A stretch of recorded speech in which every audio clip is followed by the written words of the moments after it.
I would also note that if we had one central polling location, that would also be the most fiscally responsible choice, as it would cut down on election day expenses, and those monetary funds could be used for roads, law enforcement, and other necessary expenditures.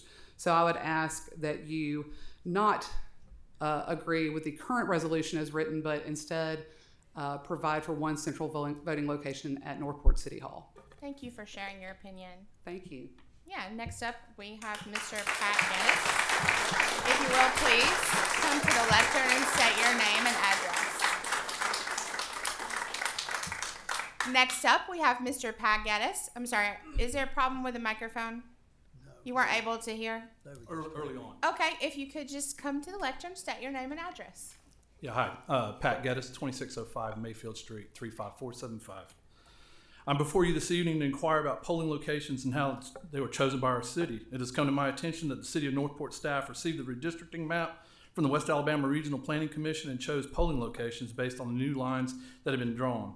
These new polling locations were openly discussed and decided by City of Northport staff and not through any committee, which would have been the proper channel leading to a city council vote. The Northport Public Safety Building was chosen as District 2 polling location. A logical decision based on new district lines. Since that decision was made, the polling location has been changed to New Zion Missionary Baptist Church on MLK Boulevard. There's been a total lack of transparency regarding this change to include who made it and why. My purpose tonight is to address the legal and ethical concerns of this change. In 2013, the U.S. Supreme Court Shelby versus Holder decision nullified key protections set out in the Voting Rights Act. Historically, one means of suppressing participation among populations has been to deliberately disenfranchise and make it more difficult to reach polling locations. The power and potential abuse of power posed by determining voting locations is underscored by the well-established effect of distance, competitive accessibility measures, and geographical hindrances to polling locations. This specific concern was recently buttressed by WVOA's report on March 25th, indicating that MLK Boulevard would be shut down in all but one direction, in and out, for up to a year. Councilman Washington appeared on that segment and confirmed that plan. This presents ethical problems for our city because it will disenfranchise the minority voters in District 2 due to the polling location now being located in an isolated construction zone with limited access on the periphery of the district, threatening to disenfranchise thousands of new minority District 2 voters. This change also presents legal problems for our city because it flies in the face of numerous cases of precedents from the SCOTUS deciding similar decisions as unconstitutional. The American Civil Liberties Union, Southern Poverty Law Center, and the Anti-Defamation League have been made aware of this issue. Because first and second reading requirements will be bypassed, this council's vote tonight will yield a resolution. The vote will not meet the requirement of being an ordinance, which by definition are council actions that impact the public, are permanent, thus causing the city to receive an injunction and other legal actions covered under the Voting Rights Act of 1965, Section 5, and backed by many SCOTUS decisions of precedence. Laudably, we have reached a place in our community here in Northport where the term minority voters no longer applies to only one demographic. Such is the case in District 2, whose current composition is 55.5% black voters. White voters are 40.48%, 1.8% Hispanic voters, and the remainder are others. Summary. The obfuscated backroom deal in which this polling location decision has been made is unlikely or is likely unconstitutional, violates federal law, and subsequent precedents made by the Supreme Court of the United States. Thank you for my time. Thank you for your comments, Mr. Geddes.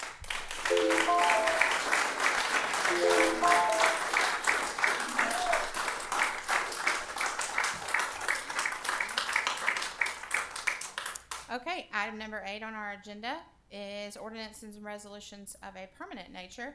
8A1 is a second reading ordinance amending Appendix B subdivisions of the Northport Municipal Code. Mr. Davis. Yes, Madam President, this is ready for vote by the council. Basically, this removes the subdivision regulations from the city code, since this is a function of planning and zoning and not the city council, and it will be just by reference there. So this will save us money and ensure an accurate. I'm sorry, is it better? This will save us money and will also ensure that everyone has access to the most up-to-date subdivision regulations. Okay, so the form of that motion is to adopt the ordinance amending Appendix B subdivisions of the Northport Municipal Code. Do I hear a motion? So moved. Second. All right, that's a motion by Councilman Wiggins and a second by Councilwoman Dykes. Are there any questions or comments? Hearing none, Ms. Webb. Voting with Pro Tem Washington. Yes. Yes. Yes. Yes.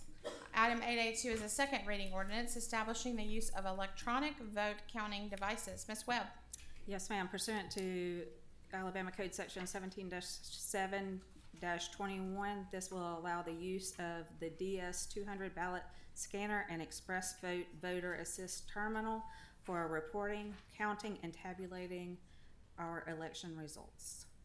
Okay, so the form of the motion is to adopt the ordinance establishing the use of electronic vote counting devices. Do I hear a motion? So moved. Second. All right, that's a motion by Pro Tem Washington and a second by Councilman Wiggins. Are there any questions or comments? Hearing none, Ms. Webb.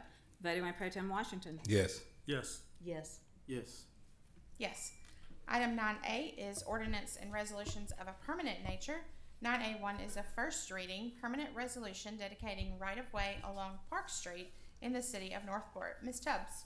Yes, the city of Northport currently has right-of-way along Park Street.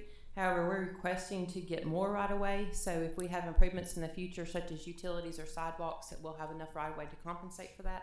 A typical right-of-way would be 60 feet, so we're requesting 30 feet from the center line. Okay. Is there anyone who would like to offer that as a first reading? So offered. It's offered by Councilwoman Dykes. Thank you. Item 9B is resolutions of a temporary nature.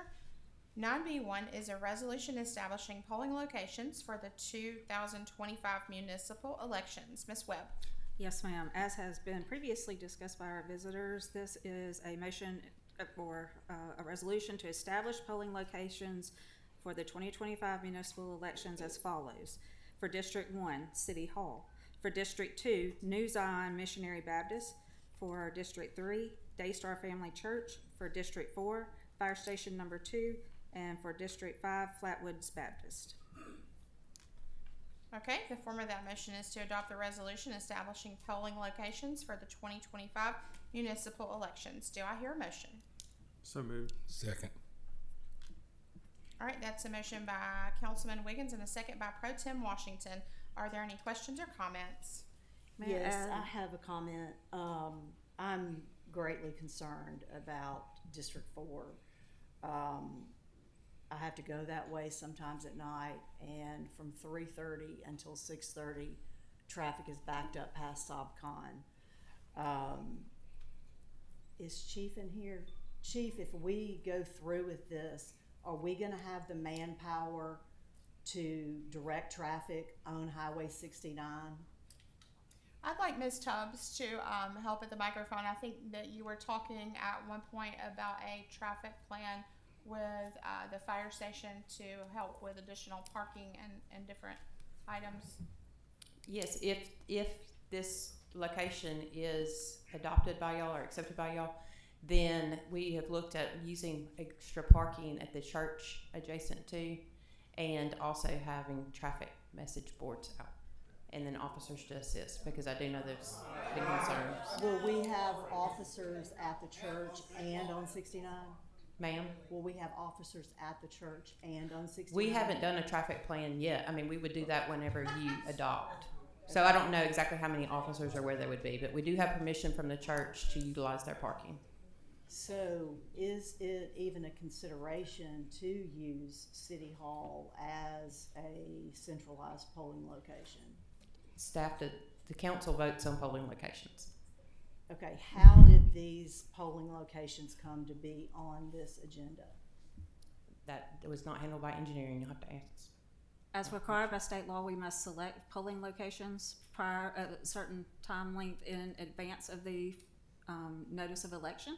And the last possible day that we can do that is May 26th. So this is the item, the appropriate time to set the polling locations by council.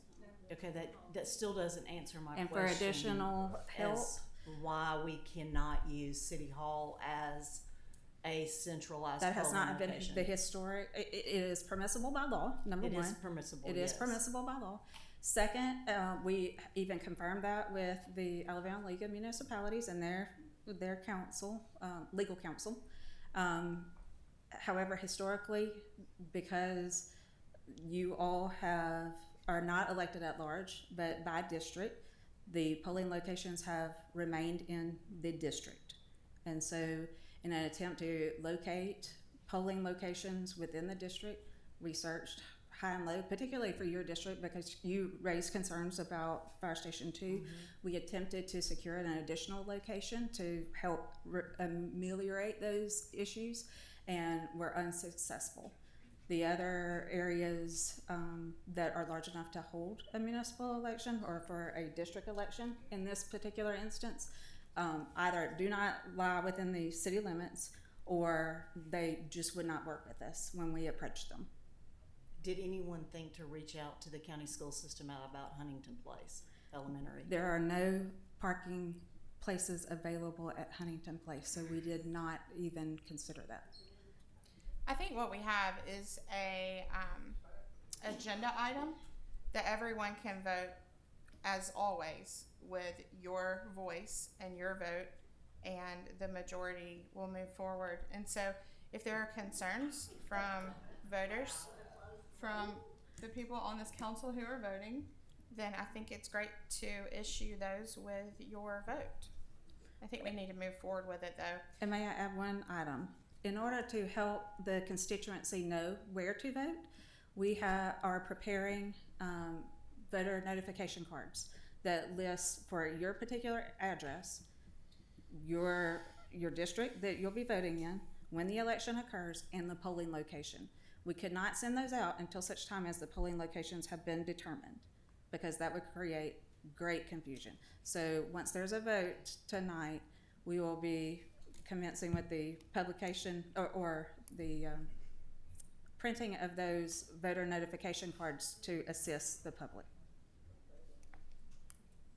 Okay, so the form of that motion is to adopt the resolution establishing polling locations for the 2025 municipal elections. That was a motion by Councilman Wiggins and a second by Pro Tem Washington.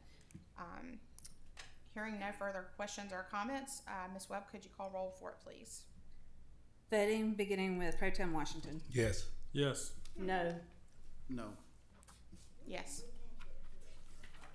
Item 9B2 is a resolution authorizing the city administrator to execute a proposal with TTL Incorporated for professional design services on Hospital Drive Extension and 3rd Street Improvements Project. Ms. Tubbs. Yes, during the comprehensive plan process, there's also an infrastructure plan. It was identified that we needed additional north-south corridor. In Northport First dollars this year, you funded preliminary engineering for this. So this is a proposal with TTL that will look at preliminary engineering from 3rd Street and Bridge Avenue to the levee, and then extending north up to 5th Street, and then crossing over 5th Street and tying back to the new MLK Hospital Drive intersection. This is for preliminary engineering. Okay, so the form of the motion is to adopt the resolution authorizing the city administrator to execute a proposal with TTL Incorporated for professional design services for Hospital Drive Extension and 3rd Street improvements in the amount of $92,400. Do I hear a motion? So moved. Second. All right, that's a motion by Councilman Wiggins and a second by Pro Tem Washington. Are there any questions or comments? Hearing none, Ms. Webb. Voting with Pro Tem Washington. Yes. Yes. Yes. Yes. Yes. Item 9B3 is a resolution establishing the fee for vacating the public right-of-way in the city of Northport, a portion of 18th Avenue. Ms. Tubbs. Yes, we have been requested to vacate portion of 18th Avenue. What this would do is establish the fee for that. It would come back to you at a later time for the vote to vacate. However, this right-of-way does not serve a public purpose right now, and engineering does not have an issue with vacating the right-of-way. Okay, so the form of that motion is to adopt the resolution establishing the fees for vacating a portion of 18th Avenue public right-of-way in the amount of $3,650.31 for W&M LLC. Do I hear a motion? So move. Second. All right, that's a motion by Pro Tem Washington and a second by Councilman Aiken. Are there any questions or comments? Hearing none, Ms. Webb. Voting with Pro Tem Washington. Yes. Yes. Yes. Yes. Yes. 9B4 is a resolution authorizing the city administrator to execute a proposal from the Cassidy Company Incorporated for professional services for the wastewater treatment plant outfall relocation project. Ms. Tubbs.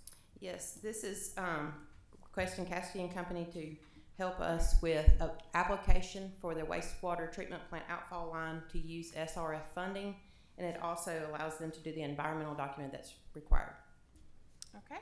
The form of that motion is to adopt the resolution authorizing the city administrator to execute a proposal with the Cassidy Company Incorporated for professional services for the wastewater treatment plant outfall relocation project. Do I hear a motion? So moved. Second.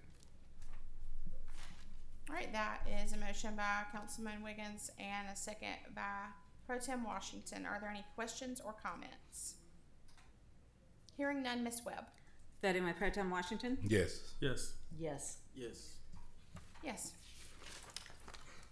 9B5 is a resolution authorizing the city administrator to execute a lease for the UCP building. Ms. Webb. Yes, ma'am. Pursuant to the direction of the admin committee, this will be a lease for the former UCP building to the Bridge Builder Friendship Foundation Incorporated. And the Bridge Builder Foundation did respond in regards to the requirements that was set forth by the admin committee in the affirmative that they will fulfill all of those items. Okay. So the form of that motion is to adopt the resolution authorizing the lease of the UCP building to the Bridge Builder Friendship Foundation Incorporated. Do I hear a motion? So moved. Second. All right, that's a motion by Councilman Wiggins and a second by Pro Tem Washington. Are there any questions or comments? Hearing none, Ms. Webb. Voting with Pro Tem Washington. Yes. Yes. No. Yes. Yes. Item 9C is consent agenda. It ranges from minutes, bill listings, and PO requisitions. Take just a minute to review that.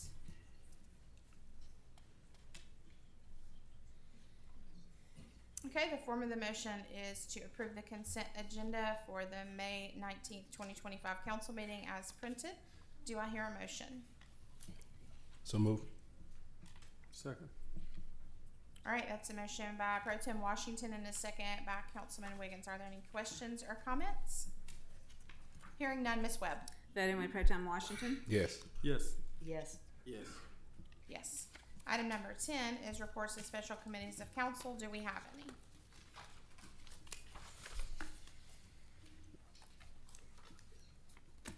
Okay.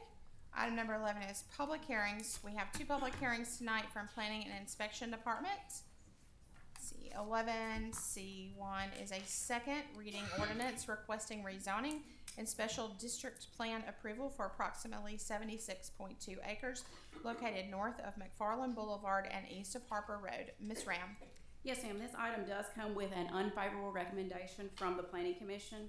However, it does come with some items that were discussed at the April 21st meeting, and those came at the request of Councilman Wiggins. Those items do include the requirement for 6-foot wide sidewalks along all public rights-of-way, the maximum number of multifamily units to be capped at 275 units, and 5 additional prohibited uses. Those are nursery wholesale, motel, self-storage climate controlled, mini warehouse, and alternative financial services. This item is ready for a public hearing.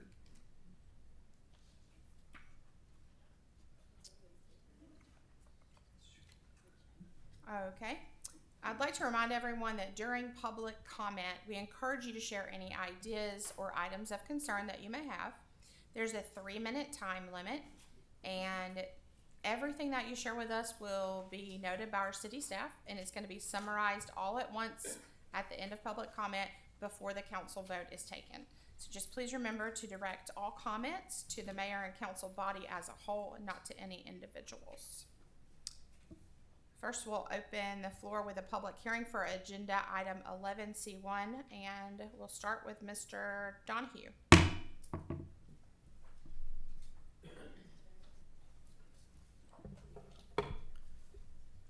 Hi, thanks for having me tonight. to put these on now, unfortunately. Welcome.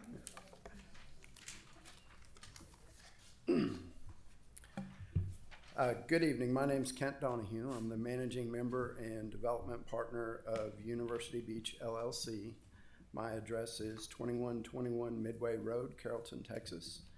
The reason that we're before you tonight is to request your support in modifying our current C6 zoning to a proposed University Beach Special District. The reason for the request is to modify the current zoning in order to implement our mixed-use resort development that we're excited to share with you tonight. Staff has done a very good job in your report of explaining the request, and we'd like to take some time to go through some of the schematic design and so forth that we've put together. And first, I think the big question mark is what is a beach club and so forth. So we've actually done a fly-through video to show you all that, and I'd love to present it to you if y'all are up for it.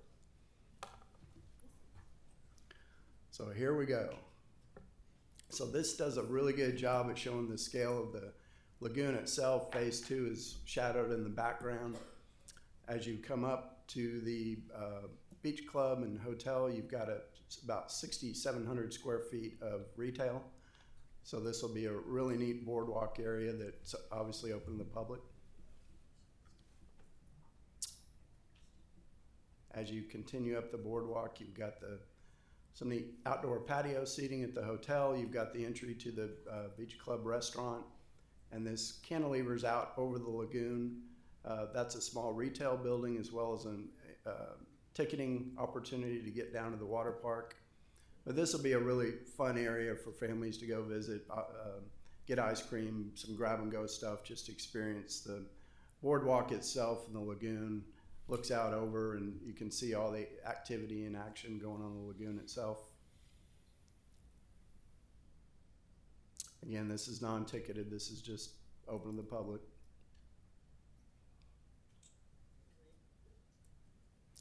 Then this takes you to our beach club, which is a 10,000 square foot restaurant. Enclosed, we also have an outdoor seating area, which is serves as more seating for the restaurant during the day, and on concert nights we'll have special events and live entertainment. Show you that here in a second. But again, the public is able to access this entire boardwalk.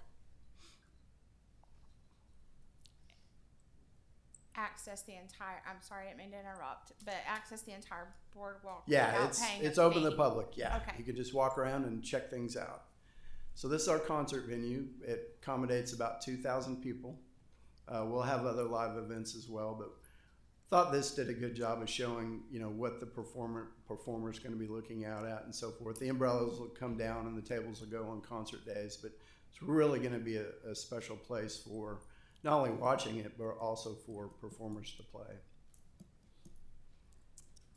This gives you a good sense of what it'll look like when it's when it's actually a restaurant.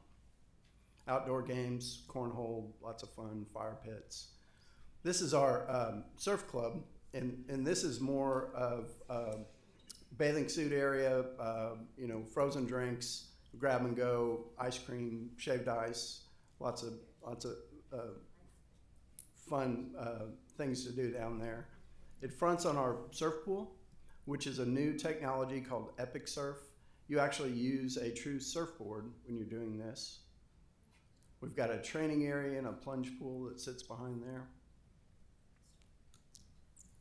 And then we programmed in lots of cabanas, so if you want to spend the day with your friends and watch them surf and have a little bit more of an upscale experience, we've got cabanas on the lower level and the top level.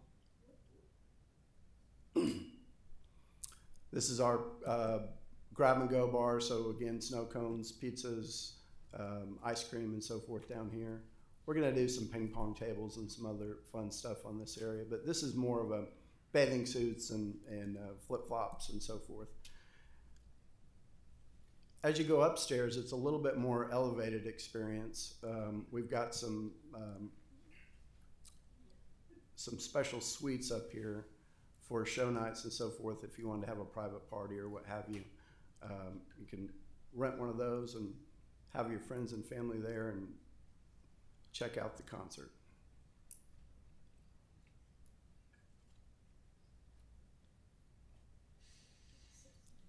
It's going to be a great seat to have right there. This is the top of our surf club. It's a little more elevated experience, higher end cocktails, so forth, more adult oriented. You'll have great views of the whole project up here, a little bit higher end furnishings, and probably less of bathing suits and more of just casual beach attire up here. Again, overlooks the entire lagoon. You've got our video screen in the background. You'll be able to watch the games and so forth up here and have a nice, little bit higher end experience.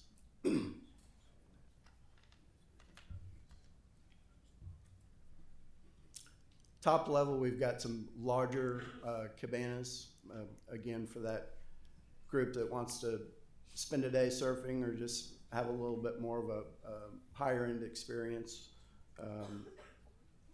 Food and beverage up there in those.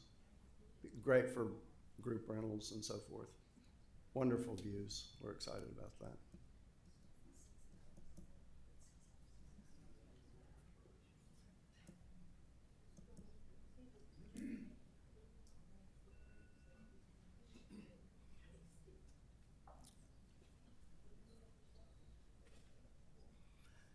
Another opportunity as you round the corner here for great party rental space.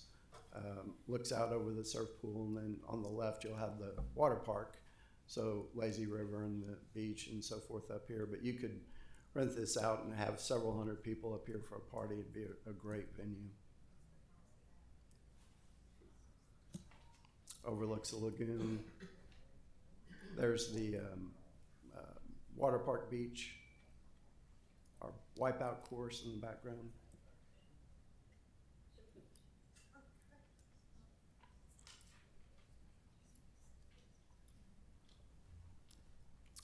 All right, this takes you up again. This is a retail building where you're also able to get tickets to get down to the water park or the lower level of the beach club. So you'd buy your ticket in there. There'll be retail and so forth in there as well. The lower level, there'll be lots of seating opportunities with day beds and cabanas, and cabanas are really neat. They cantilever out over the lagoon.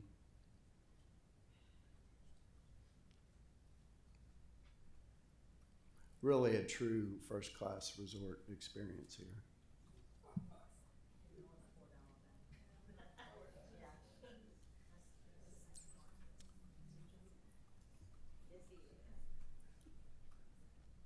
That's our wipeout obstacle course.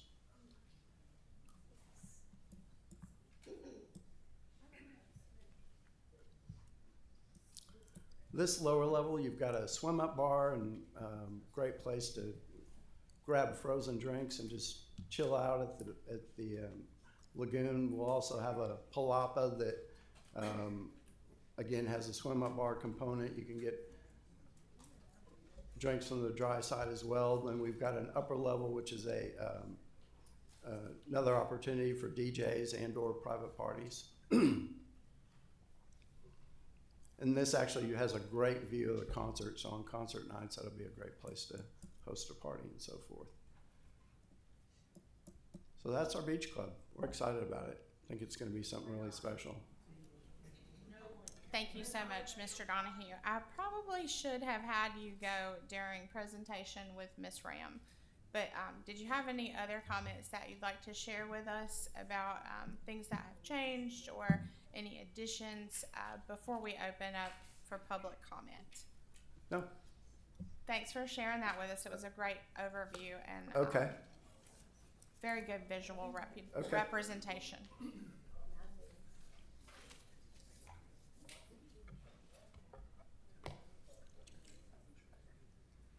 All right, I'm going to open the floor back up for public hearing on agenda item 11C1. Is there anyone who would like to speak for or against the item?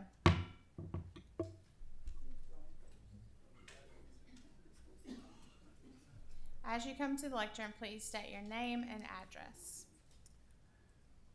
Tuffy Holland, 3314 Mayberry Landing Drive.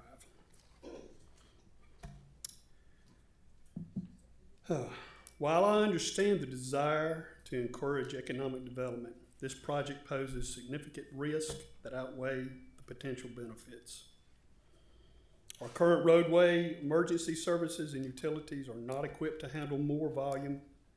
Instead of enhancing our quality of life, this project may create gridlock, noise, and safety issues for residents as it sits next to two large subdivisions. The city has already pledged $22.65 million in public funds to support this development. These funds could be better spent on essential services like schools, public safety, road maintenance, parks. Taxpayer money should serve the long-term interest of our community and not subsidize a high-risk tourist attraction. At the recent planning and zoning meeting, not a single member of the public spoke in favor of this project, and the Planning and Zoning Commission voted not to give a favorable recommendation to the City Council. The overwhelming opposition from your constituents should not be ignored. Development without community buy-in is a recipe for division, resentment, and failure. Even if built, there's no guarantee this project will succeed. If it fails to meet revenue targets, Northport may very well be left with a financial mess. The financial liabilities for the city could be long-lasting. Do we even know what the revenue targets are? Does the city know? The developers behind the project have no verifiable history of completing a project of this scale. Why should Northport put its money in land and environmental integrity at the hands of an untested team?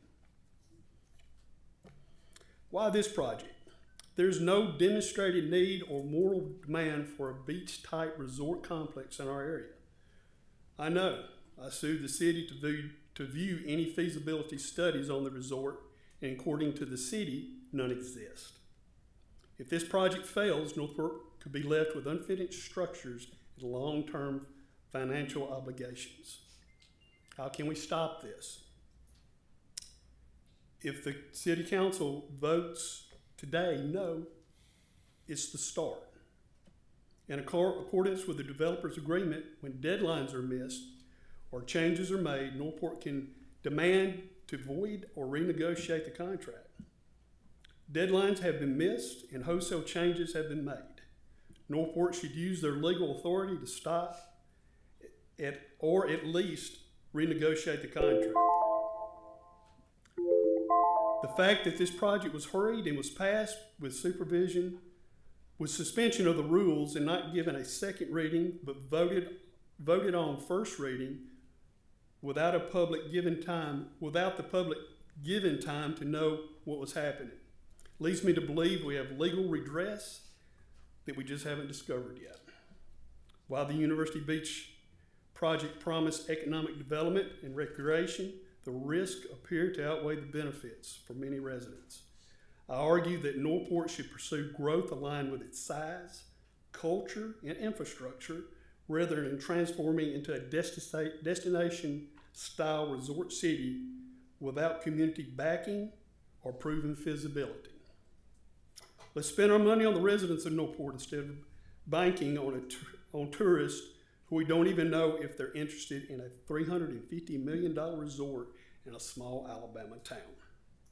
Have the developers raised, this is a question, have the developers raised the $63 million to put towards the resort, which according to the developers agreement, they have to get their tax abatement?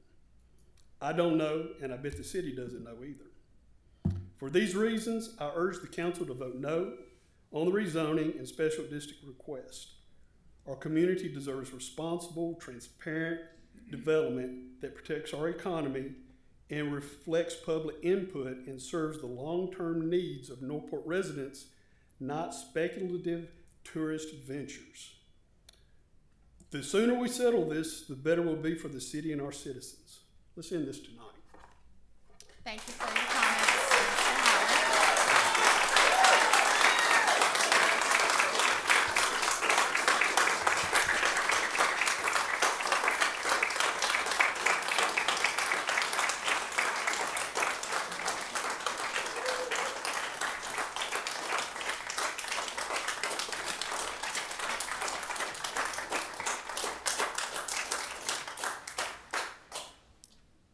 there anyone who has additional comments or questions that were not addressed by Mr. Holland who would like to speak?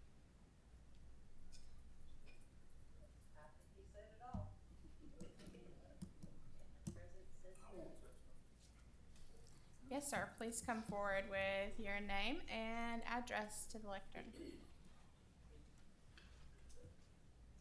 Timothy Beasley, I live at 5605 Clearbrook Drive, which is right across the road from the water park, which I have a bird's eye view. One thing I'm concerned about is the noise ordinance that Northport has in place, how long these concerts are go on. And I think that the Northport City Council needs to realize that your job is to represent the city citizens on what their wishes are. I know you're trying to do progress and move on, but there's some things that you need to leave alone. I was at the Planning and Zoning Commission last meeting, and of all the things that Councilman Washington, or I'm sorry, Mr. Wiggins asked about, him deleting on the things that they didn't want to see there, he wholeheartedly agreed to it and gave you what you wanted. And then for him to not to agree to an extension to let you look into this and see what was going on is, you ought to realize that something's going on if he would not agree to an extension to let you look at all the options that you had. But the job of the city council is to represent the citizens of Northport. And all of this could have been avoided to start with if the citizens of Northport would have been allowed to vote on this to start with. And Ms. Dykes, I want to thank you for standing strong on this and trying to do something. But there's a lot of things happening in Northport that needs to be looked at. There's businesses closing everywhere that this money could be used to try to help them businesses continue to stay in business. And I just think that you need to examine yourself, and since the Planning and Zoning Commission give that unfavorable vote, then there's plenty of citizens here looking at you to see if you go follow what their vote is. Thank you. Thank you, Mr. Beasley.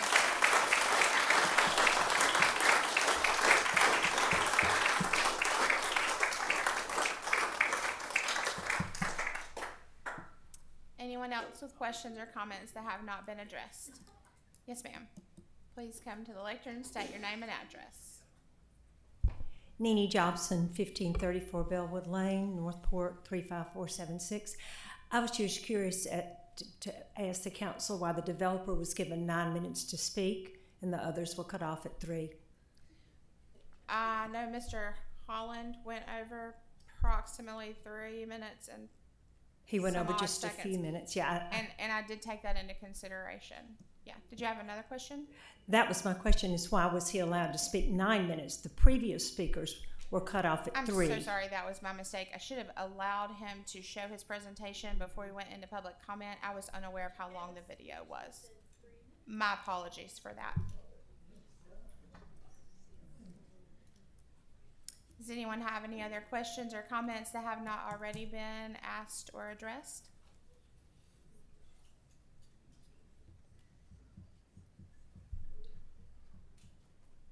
I'm Bobby Johnson. I live at 5615 Bridle Lane, Northport, 35473. At the Planning and Zoning meeting the other night, we asked the question about an entrance into the park off of, which was discussed by the gentleman over here, that would be off of 82.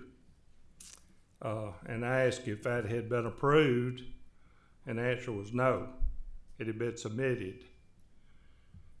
My question would be, if the state turns that down, which is very likely because they've turned down other people in this area that I'm familiar with about projects,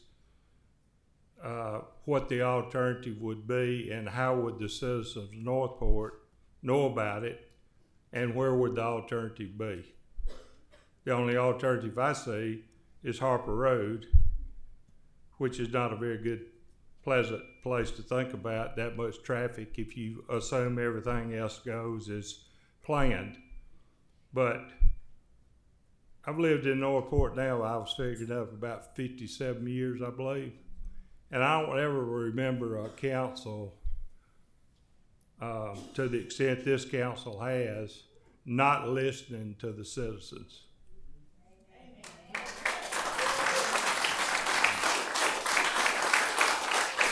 Now, I certainly could be wrong in that assessment, but I highly doubt it, because I pay attention to pretty well what goes on in Northport.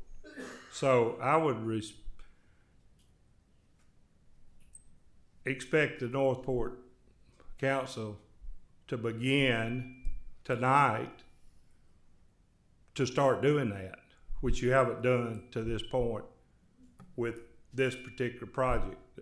And I would also like to add, you didn't do it tonight when it come to voting and making it accessible for people to vote.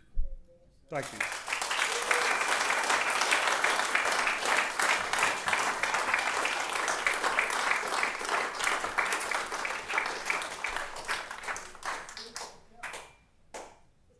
Okay, is there anyone else who would like to address the council with comment, ideas, concerns that have not already been stated?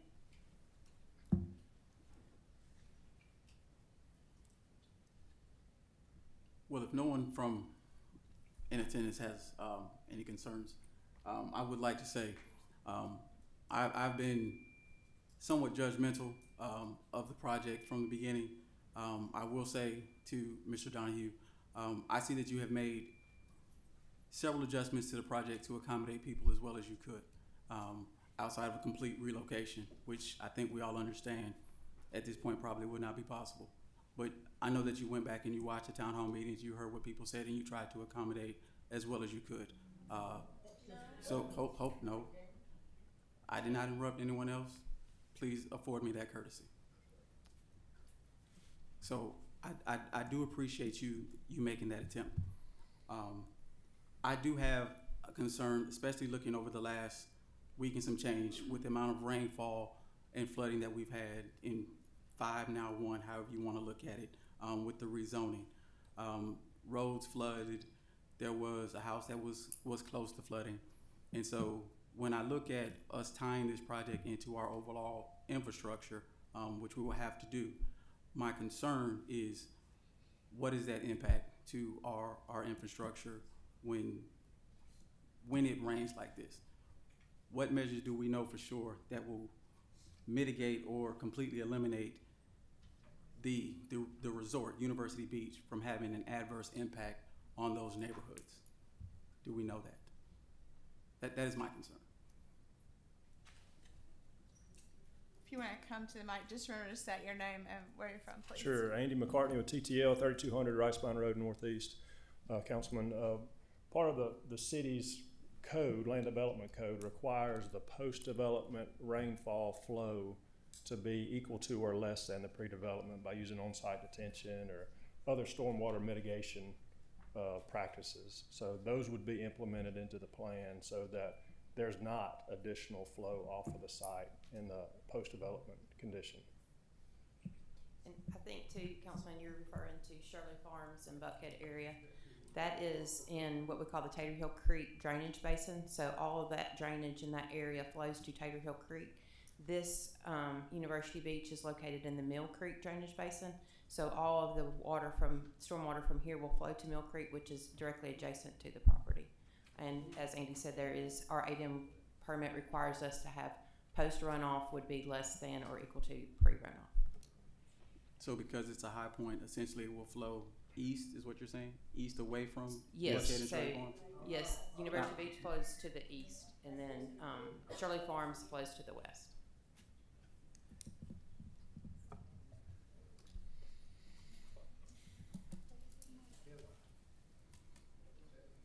Any other questions, comments, ideas, concerns that anyone would like to share that has not already been stated? I actually have some questions for Mr. Donahue.